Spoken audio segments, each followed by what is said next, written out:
बनाकर और उनसे ये समझौता करना था कि किन सीटों पे वो लड़ रहे हैं और किन सीटों पे हम लड़ेंगे। तो उसी संदर्भ में हम लोगों ने बातचीत करी, बहुत अच्छी बातचीत हुई।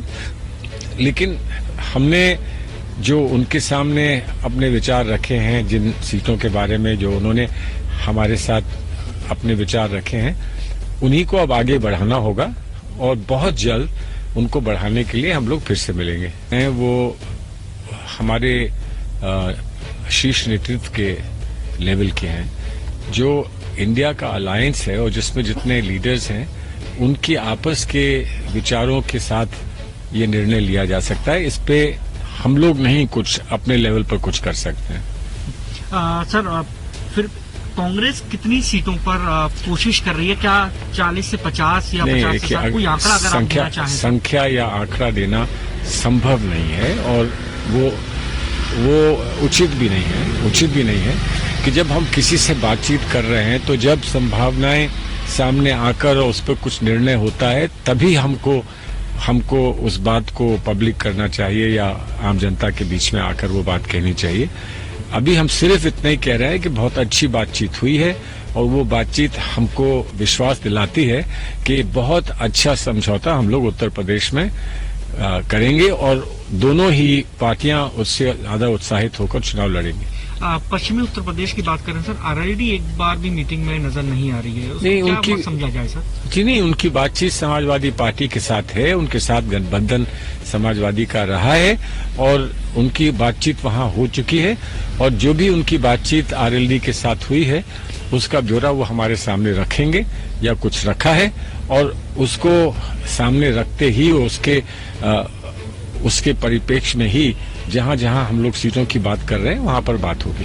सर, क्योंकि अब 3 से 4 दिन बचे हैं मुश्किल से राम मंदिर को लेकर सवाल हालांकि पूछना ऐसा जरूरी है।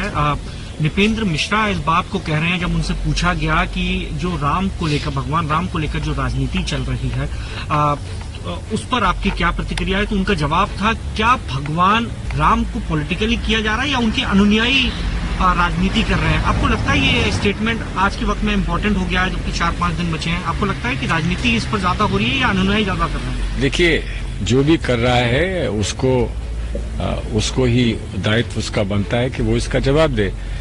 हम तो इतना मानते हैं कि एक बहुत महत्वपूर्ण एक क्षण है। बहुत सारी आस्थाएं जुड़ी हैं भगवान राम से और अयोध्या में भगवान राम का एक मंदिर बना है और उसकी आस्था में बहुत सारे लोग वहां पहुंच रहे हैं। हम उनको उसके लिए शुभकामनाएं देते हैं और मैं ये उम्मीद करता हूं कि भगवान राम की जो गाथा है, जीवन गाथा है और जो भगवान राम ने प्रेरित किया है समाज को, तो हमारा समाज सुखी रहेगा, मिलजुल कर रहेगा और जिस बात को भगवान राम ने हमेशा मानवता को सिखाया है, समझाया है, उस दिशा में हम लोग चल सकेंगे। न्याय यात्रा चल रही है सर, उत्तर प्रदेश भी जाएगी। आप चाहेंगे व्यक्तिगत तौर पर कि जब यूपी में यात्रा पहुंचे तो उस वक्त अयोध्या राहुल गांधी जाएं, देखिए, दर्शन करें? ये निर्णय तो राहुल जी का है। राहुल जी एक धार्मिक सोच के व्यक्ति हैं, एक व्यापक सोच के व्यक्ति हैं और उन्होंने ये कहा है कि मैं धर्म को राजनीति से नहीं जोड़ता हूं और इसीलिए यहाँ पर 22 तारीख को जब राजनीति को जोड़ा जा रहा है धर्म से, हम लोग उससे दूर रह रहे हैं।